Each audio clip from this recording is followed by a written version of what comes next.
रोटी खाए हम, खुदा में बढ़ते जाए हम। हेलो दोस्तों, आज हम ज़बूर 33 उसकी चौथी आयत को मिलकर सीखेंगे।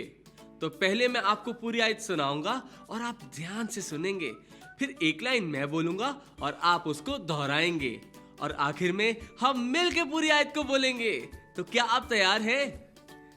अब मैं पूरी आयत सुनाऊंगा और आप ध्यान से सुनेंगे।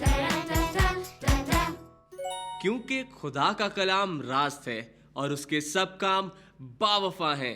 ज़बूर 33 चौथी आयत। अब एक लाइन मैं बोलूंगा और आप उस लाइन को दोहराएंगे।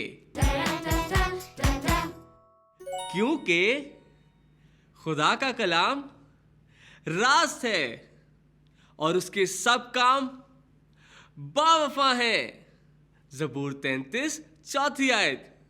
वाह, बहुत अच्छे। आप सबने तो इस आयत को बहुत जल्दी सीख लिया।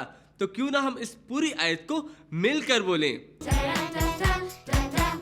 क्योंकि खुदा का कलाम रास्त है और उसके सब काम बावफा हैं। ज़बूर 33 चौथी आयत। जबरदस्त। आज आप सबने मेरे साथ मिलकर बाइबल की एक नई आयत को सीखा। इस आयत को हमेशा याद रखें और दोस्तों को भी सिखाएं। अगली दफा मिलेंगे और साथ सीखेंगे बाइबल की नई आयत। तब तक के लिए बाय बाय। रोज की रोटी खाए हम।